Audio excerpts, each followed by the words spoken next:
Eu quero chamar você para o texto, não poderia ser diferente. Eu quero ler um texto de Natal e eu quero chamar a sua atenção para o Evangelho segundo Mateus, no seu primeiro capítulo, a partir do verso 18. Evangelho segundo Mateus, capítulo 1, verso 18.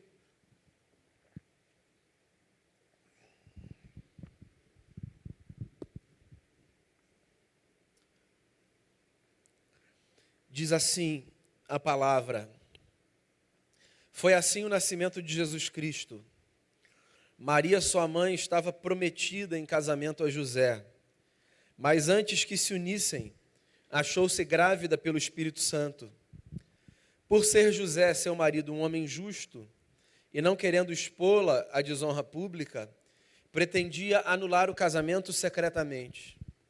Mas depois de ter pensado nisso, apareceu-lhe um anjo do Senhor em sonho e disse: José, filho de Davi, não tema receber Maria como sua esposa, pois o que nela foi gerado procede do Espírito Santo. Ela dará à luz um filho, e você deverá dar-lhe o nome de Jesus, porque ele salvará o seu povo dos seus pecados. Tudo isso aconteceu para que se cumprisse o que o Senhor dissera pelo profeta: a virgem ficará grávida e dará à luz um filho, e o chamarão Emanuel, que significa Deus conosco.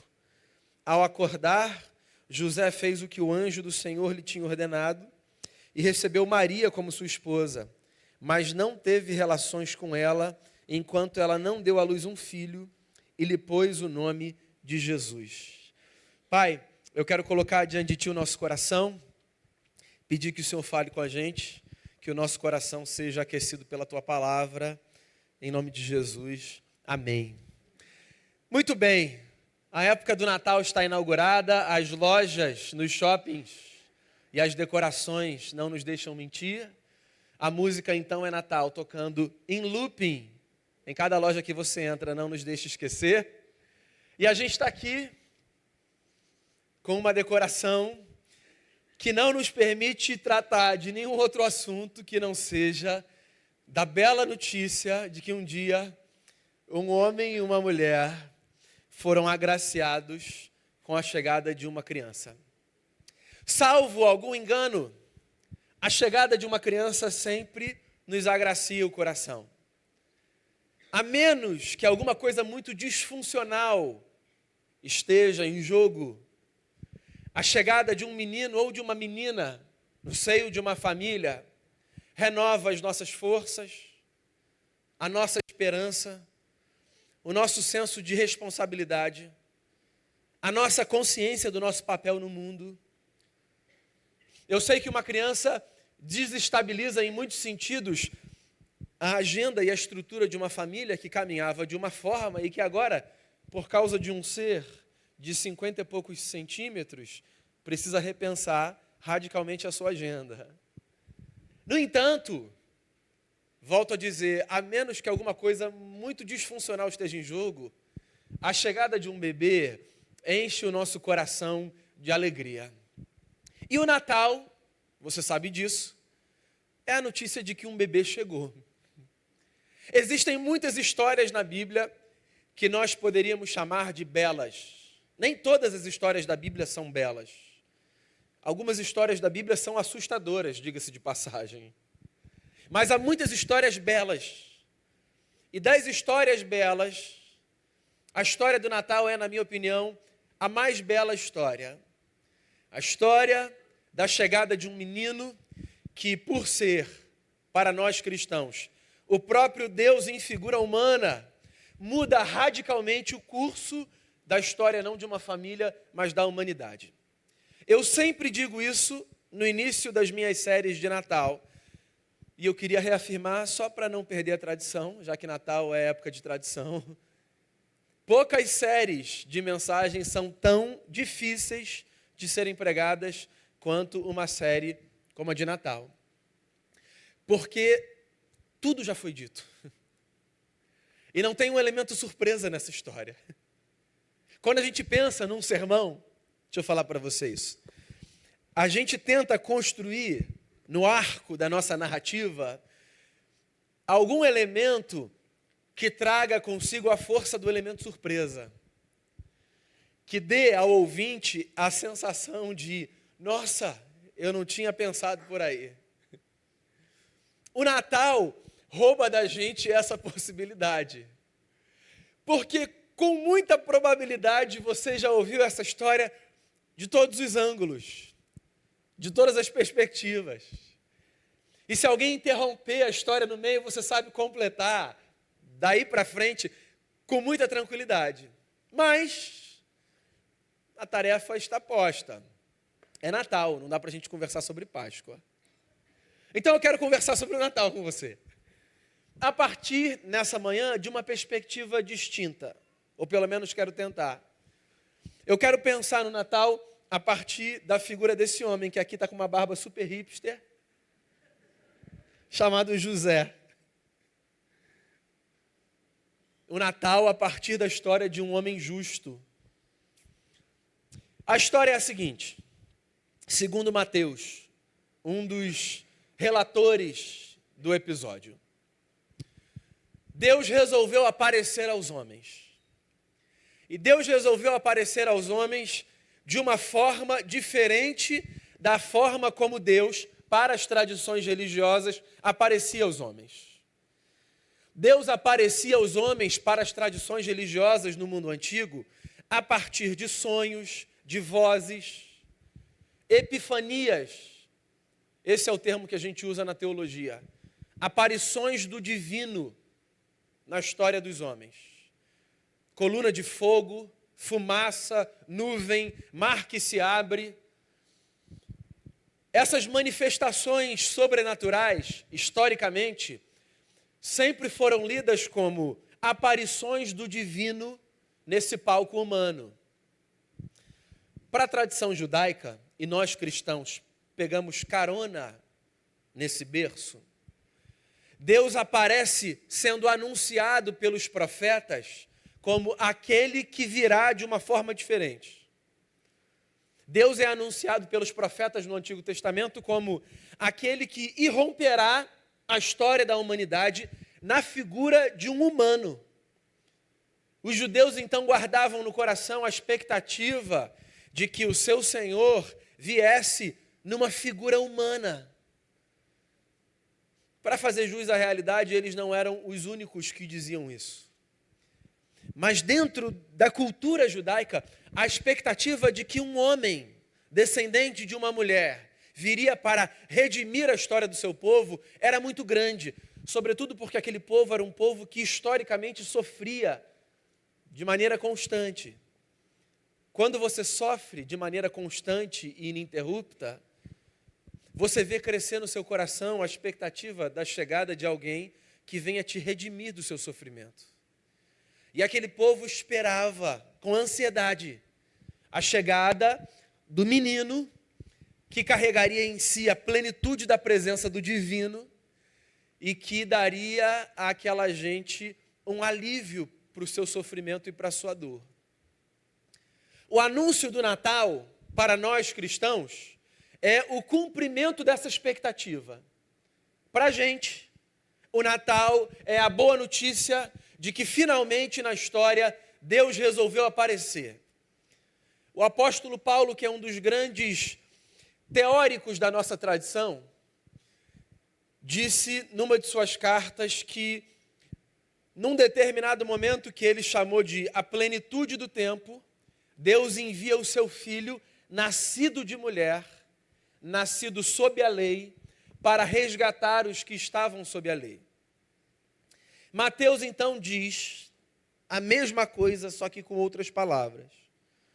O que ele diz é: assim foi o nascimento de Jesus Cristo. 2 pontos. Um homem e uma mulher, diz Mateus, estavam desposados. O que, não é um termo que a gente costuma usar, e 2, talvez justamente por causa disso, seja também um termo que careça de explicação da nossa parte para a gente entender o nível de comprometimento que havia entre José e Maria. num português claro e que faça com que, inclusive, o adolescente entenda. José e Maria não eram contatinho um do outro, 2, crush um do outro, 3, namorados um do outro. José e Maria eram um homem e uma mulher que estavam desposados, que não é nem um sinônimo de noivos para a nossa cultura. Pegando aí as classificações da nossa cultura e da nossa sociedade, dizer que um homem e uma mulher estavam desposados significaria dizer que eles eram, para a nossa cultura, um homem e uma mulher que tinham algo além do que um noivo tem para com a sua noiva no nosso tempo. O noivado é para a gente um passo depois do namoro, certo? E que representa uma aliança, então, mais firme, num certo sentido, do que a aliança do namoro, porque já traz consigo a indicação de que, em algum momento, mais curto do que antes, essas duas pessoas vão se casar. Então, quando a Bíblia narra que numa cultura como aquela, um homem e uma mulher estavam desposados entre si, a Bíblia está sinalizando para a gente que havia um compromisso entre esse homem e essa mulher, tal que, se esse vínculo fosse quebrado, esse homem devia ao pai dessa mulher uma indenização. Então não era só não é nada com você, sou eu mesmo, não vai dar para a gente continuar e cada um segue para um lado. Não era assim. Era, a gente vai ter de pensar o que a gente vai fazer, porque a dissolução desse compromisso implica, inclusive, em responsabilidades para com uma família. Não apenas uma palavra cordial de gratidão e de despedida, mas um custo, porque você assumiu uma mulher que agora você está relegando.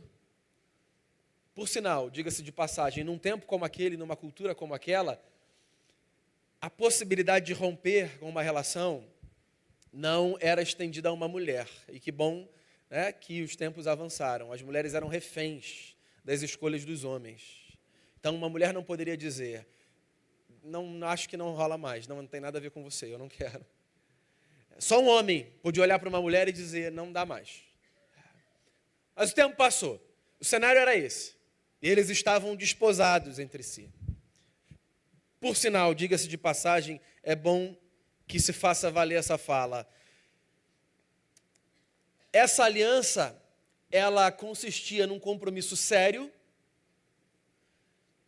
mas ela também guardava a seriedade de uma distância física, certo?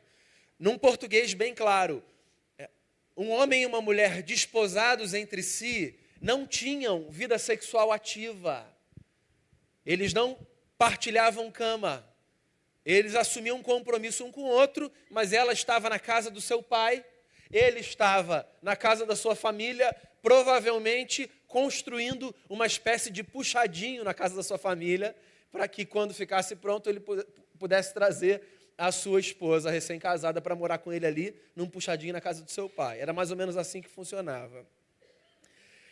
E o que Mateus está contando é que havia então essa aliança entre um homem e uma mulher, e que certo dia, essa mulher se encontrou grávida. Então olha só, tire toda a roupagem religiosa que você conhece da história.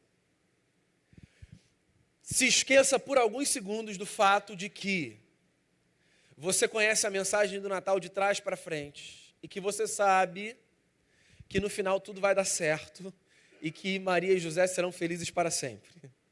Tira isso agora, se você puder, da sua cabeça.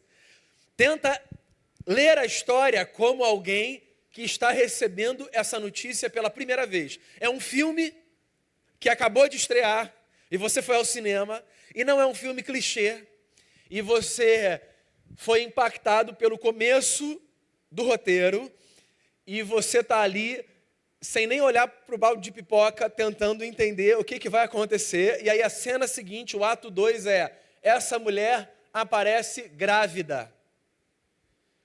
O que é que vai passar pela sua cabeça ao ver esse filme de um casal que não se casou num tempo como aquele, com essas regras e protocolos, e com a notícia de que uma mulher colocou a mão na barriga e disse: tem uma coisa estranha, diferente, eu estou ficando meio enjoada, sinalizando então a presença de um outro corpo dentro do seu. É possível, é provável, que sem a roupagem religiosa, você pense, das duas uma, ou Maria e José não aguentaram esperar o cumprimento do protocolo para que dividissem então a sua intimidade, certo? Porque você é um adulto vendo o filme, esse filme tem classificação, tá? Então você é um adulto, então você sabe como uma criança chega ao mundo, você sabe como uma mulher fica grávida, certo?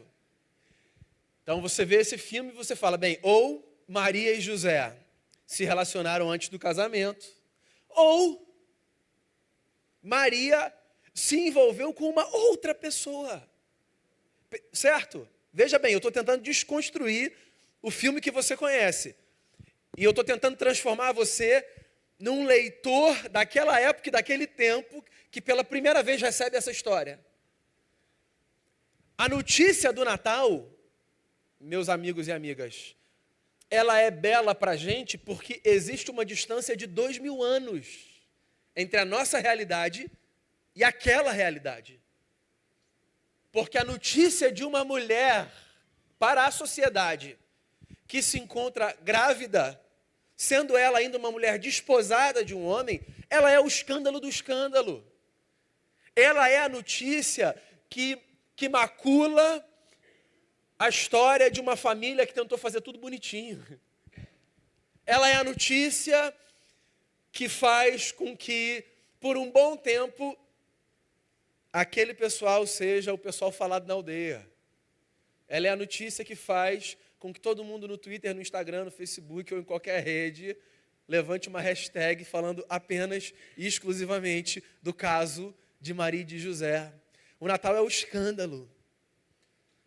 E eu fico imaginando esse homem que tinha se comprometido com aquela mulher bendita entre as mulheres, sobre ela a gente vai falar no domingo que vem, o Natal sob a perspectiva de Maria, mas eu fico imaginando esse homem, um dia, recebendo a notícia por parte de um anjo em sonho,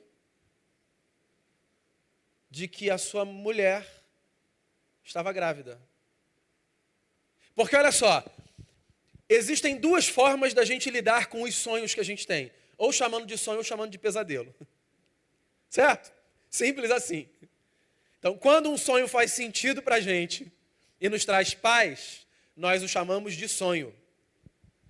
Quando um sonho não faz sentido para a gente e nos traz angústia, nós o chamamos de pesadelo. Diz para mim, sem a roupagem religiosa,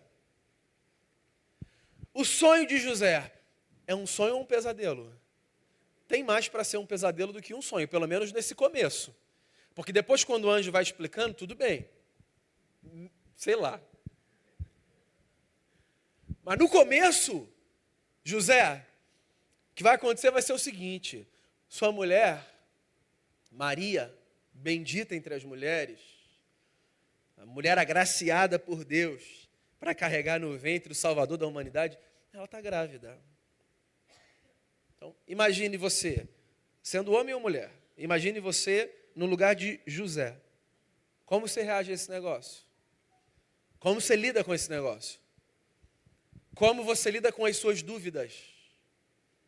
Como você lida com a sua insegurança? Como você lida com as suas inquietações? Porque todos nós, de maneira muito honesta, quando recebemos notícias desconcertantes, nós damos uma certa pirada, correto? Pirada no sentido de quantas coisas passam pela nossa cabeça, até que o nosso coração encontre paz. Quando você para diante de um quebra-cabeça que parece não estar organizado com as peças certas, quantas perguntas você faz? Até onde você vai com a sua imaginação? Quanto tempo leva para você tratar o outro de maneira decente quando você levanta suspeitas sobre o outro? Quem nunca, né? Você está de boa com uma pessoa. Aí, você sonha com alguma coisa. E aí você acorda no outro dia e você dá uma resposta atravessada para uma pessoa que não sabe do seu sonho e não faz ideia do porquê ela está recebendo uma resposta atravessada. E às vezes nem você faz ideia de que aquela resposta atravessada só tem a ver com um sonho. Porque, parênteses, nem todo sonho é um recado de Deus, tá? Às vezes o sonho é só um sonho. E a gente já está 2000 anos distante de uma época em que todo sonho era interpretado como um recado de Deus. O Freud e outros nos auxiliaram a lidar com o sonho a partir de outras categorias. Então, às vezes, a gente sonha não porque a gente está vendo alguma coisa que vai acontecer. A gente sonha porque tem coisas dentro da nossa cabeça. Aí a gente projeta no outro. A gente desconfia do outro, a gente trata o outro mal. Então, eu fico imaginando o José num sonho, recebendo uma notícia e tendo que digerir essa notícia. José, a sua mulher vai se encontrar grávida. E o José, a quem eu estou chamando nessa mensagem de um homem justo, ele é um homem justo, que é uma das qualificações mais bonitas que um ser humano pode receber. Poucas virtudes são tão belas quanto a virtude da justiça. Ele é um homem justo, mas ele é um homem. E por homem eu não me refiro a alguém do gênero masculino. Eu me refiro a ele é um humano. Então o texto é muito bacana, porque o Mateus diz assim: enquanto o José ponderava nessas coisas, depois de muito pensar, porque a gente pode ser justo, a gente pode ser crente, a gente pode ser gente de Deus, você pode dar a qualificação que você quiser, mas quando notícias desconcertantes derrubam a nossa porta, a nossa mente é assaltada, e a gente pensa em coisas mil, e a gente pondera muito. E a grande questão não é no que a gente pensa, a grande questão é o que a gente vai fazer com o que a gente pensa. Essa é uma frase que eu já citei aqui milhares de vezes, atribuída a Martinho Lutero, quando ele mesmo declara a sua luta com as suas tentações de ordem sexual, sendo ele um monge, na Idade Média, agostiniano, cheio de pulsões, porque é humano. Ele, certa vez, disse assim, falando sobre as suas tentações: eu não posso impedir que um pássaro pouse na minha cabeça, mas eu posso evitar que ele faça ninho ali. Então, essa frase do Lutero, ela fala bastante sobre a nossa relação com os nossos pensamentos. Eu não posso evitar pensar em coisas, mas eu posso não alimentar pensamentos que eu sei que vão me levar para uma direção muito equivocada. E o José é um homem justo, mas ele é um homem antes de ser um homem justo.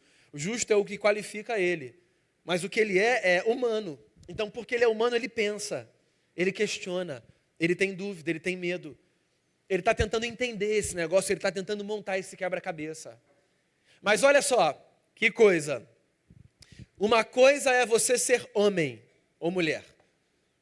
Uma coisa é você ser humano. Todos somos. E ninguém consegue fugir dessa condição. O que significa que todos pensamos. Outra coisa é você ser um humano justo. Ser um humano nos nivela no fato de que todos temos as mesmas angústias. Ser um humano justo nos diferencia no sentido de que, como um homem justo, eu não vou fazer aquilo que eu sei ser injusto, mesmo que às vezes a minha vontade seja a de dar vazão a esse desejo que vai fazer com que o outro faça valer a máxima de que a vingança é um prato que se come frio. Entende? Você é um ser humano. Você deseja fazer coisas. Você deseja se vingar. Você deseja pagar de volta. Você deseja dar o troco. Você deseja fazer o mal às vezes. Somos humanos. Nós lutamos pelo lado de dentro. Mas você é um humano justo. E aí isso te ajuda a, nessa luta interna, a seguir a direção de fazer o que é correto. Às vezes, inclusive, de pagar um preço, mesmo no meio da dúvida, para que você não cometa uma injustiça com o outro. Porque olha só, volta aqui para o cenário. O José recebeu a visita de um anjo num sonho. E ele está recebendo a notícia dada por um anjo, de que o que está acontecendo é o milagre da gestação de um bebê por parte do Espírito Santo. E ele não quer que acerca da sua querida Maria corra uma fama injusta. Aí sabe o que ele faz? O texto fala que ele sai secretamente para não infamar Maria. Alguém que lê esse texto com os olhos ideológicos do século 21 poderia pensar assim: está aí um homem machista que não aguenta a luta e abandonou uma mulher quando ela mais precisava da sua companhia. Essa leitura é a leitura mais equivocada que você pode fazer do texto. Ela é ideologizada, ela é recortada, ela é condicionada e ela é uma tentativa de empurrar no texto que o texto não está dizendo, porque o texto é de uma outra época. O texto diz exatamente o contrário. Quando esse homem sai secretamente, você sabe o que ele está fazendo? Ele não está expondo Maria, ele está assumindo uma culpa.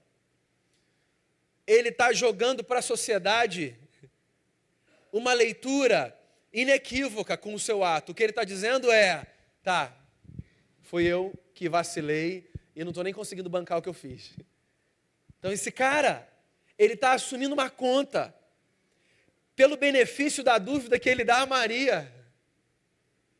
Ele está dizendo: eu não vou expor essa mulher, eu não quero que essa mulher receba o olhar condenatório da mulher pecadora, ainda que todos sejamos pecadores, mas quando um pecado é emblemático, então essa pessoa recebe o olhar da pessoa pecadora, como se todas as outras não fossem. É assim que a gente funciona em sociedade. Então, se tem alguém que faz um negócio que é muito escandaloso, então esse alguém é o bode expiatório. E ele carrega o estigma. E a marca vai para ele. E aí todo mundo nessa hora atravessa uma linha de santo e fica ali o pecador sozinho. É assim que funciona, na prática. Ou mentira? O José, ele tem, pela ciência que ele conhecia, a possibilidade de suspeitar dela, certo? Porque ele é um jovem que já sabe como um bebê chega ao mundo. Ele tem a sua própria consciência a seu favor, porque os outros todos da sociedade poderiam pensar: olha o que o José fez, mas esse cara, ele dorme com a consciência tranquila, ele deita no travesseiro sabendo: eu não fiz nada, ainda que possivelmente as pessoas não acreditem nisso, e mesmo assim, ele sai de cena. Ele se afasta de Maria, pela proteção da Maria. Você percebe que o Natal é muito mais do que a história do presépio, que a gente vê quando a gente olha para cá ou quando a gente olha para o presépio que está na nossa casa ou no shopping? Você percebe a quantidade de lição que a gente tira daí? Você percebe que o Natal é a notícia de que homens e mulheres justos protegem terceiros de injustiças. Que homens e mulheres justos, às vezes, assumem dívidas que não são suas, pela proteção de pessoas amadas.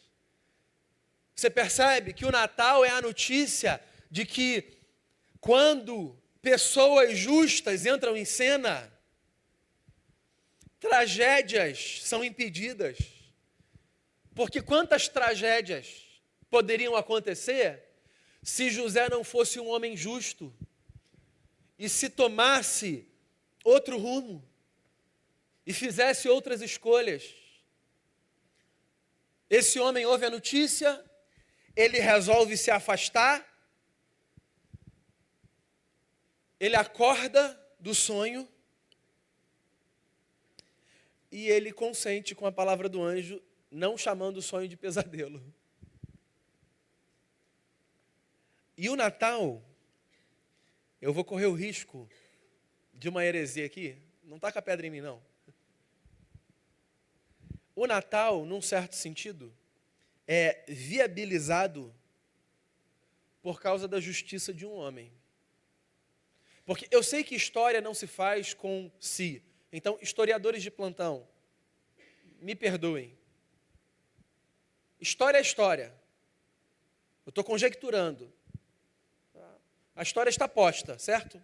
História enquanto o que está para trás. Mas eu fico imaginando, e se esse homem não fosse um homem justo? E se a escolha dele tivesse sido a de expor Maria, e de não compreender Maria, e de não acreditar no que o anjo também disse a Maria, porque ela também recebeu uma visita. Lucas fala disso para a gente. E se a escolha dele fosse a de tratar o sonho como um pesadelo? Se ao invés de acordar e dizer, cumpra-se a palavra do Senhor na vida da minha família, ele dissesse, arreda de Satanás, isso aí jamais viria da parte de Deus. É possível que a história fosse outra. Não que Deus fosse ser surpreendido, mas assim, entende? Olhando fora da roupagem religiosa, eu acho que a maior lição que a gente tira do Natal, sob a perspectiva de José, é que quando nós vivemos como pessoas justas, nós preparamos o ambiente para que Deus chegue ao mundo através da nossa casa. E das minhas expectativas enquanto um cristão, e mais, das minhas expectativas enquanto um pastor de uma comunidade de fé, poucas expectativas da minha parte são maiores do que a expectativa de fazer com que todos nós entendamos que das bênçãos que a gente pode receber de Deus,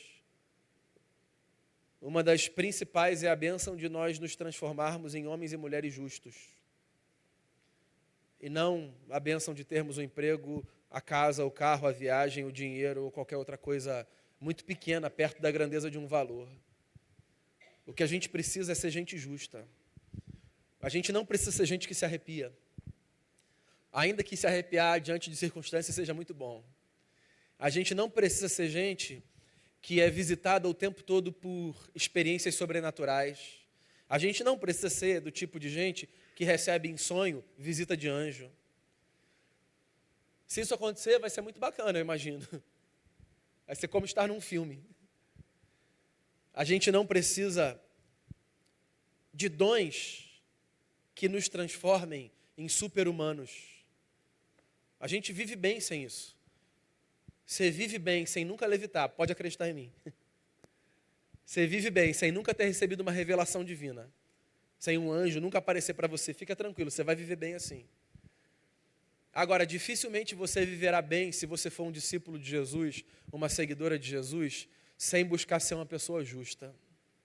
E José, meus amigos, se Maria é, como o texto nos ensina, e como nós cristãos, muitas vezes, nós cristãos protestantes, muitas vezes nos esquecemos, se Maria é bendita entre as mulheres, por ter carregado no ventre o Filho de Deus, José, meus amigos e amigas, é um homem que nos ensina que Deus está perto da casa daqueles que carregam a justiça como uma virtude no coração.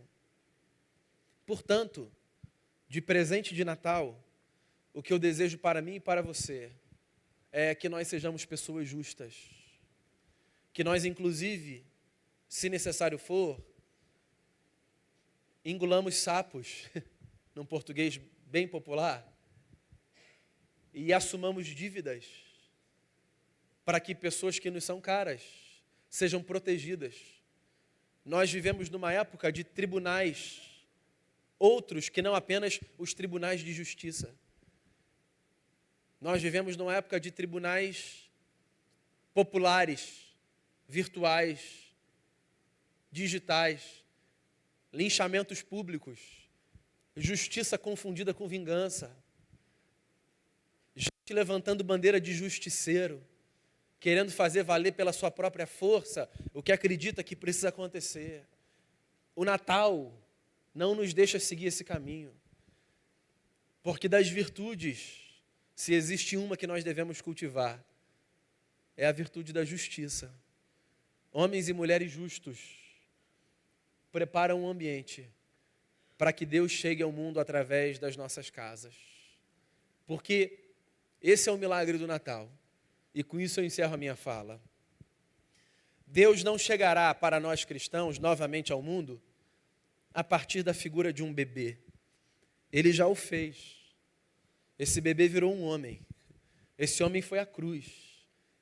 Dali desceu, foi para junto do Pai e de lá voltará, no seu corpo glorificado como um homem, que nos redime, homens e mulheres.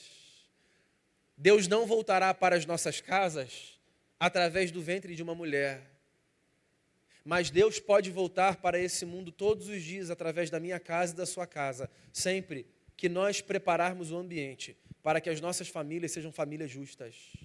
Deus, no seu Espírito, se faz presente nas nossas casas, quando nós agimos a partir da justiça. O Natal, celebrado em dezembro, é um milagre que pode acontecer todos os dias. O que a gente precisa fazer? Acreditar que não de uma perspectiva física, mas metafísica, pode acontecer com a gente o que o anjo disse a Maria que aconteceria com ela. Descerá sobre ti o Espírito Santo, o poder do Altíssimo vai te envolver com a sua sombra, e em você será gerado o Filho de Deus. A gente não carrega mais Deus no ventre. Maria foi bendita e teve esse privilégio, entre todas as mulheres. Agora, Paulo, o apóstolo, diz: eu tenho dores de parto, até que Cristo seja gerado dentro de vocês. O Natal acontece com a gente. Gente justa, pelo milagre da presença de Deus, sendo homem ou mulher, carrega dentro de si o Espírito do Cristo, que faz com que Jesus seja visto pelas ruas das nossas cidades. Feliz Natal para você. Deus abençoe sua vida. Seja a sua casa um ambiente de justiça. Amém? Vamos fazer uma oração?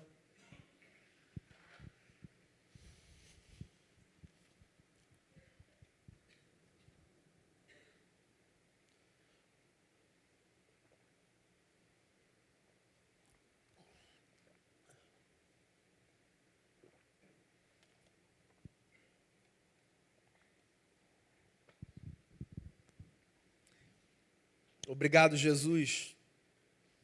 O nosso coração se abre para o mistério do Natal, a presença do divino irrompendo a história dos homens.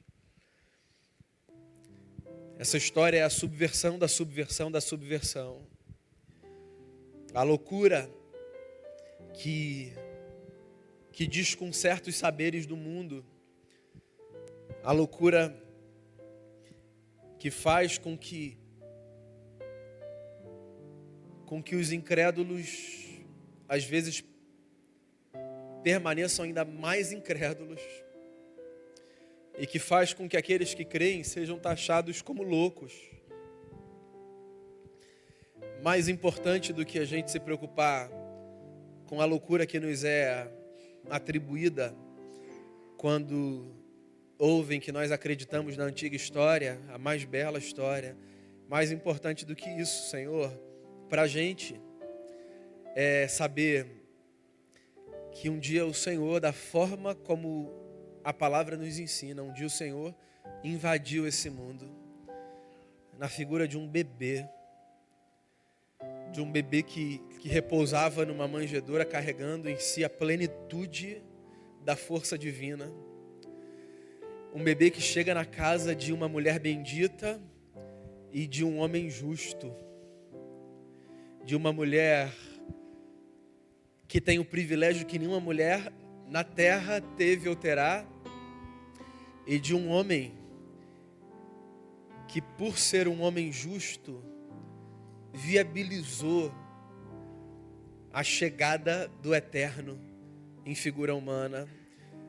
Pai, que o Natal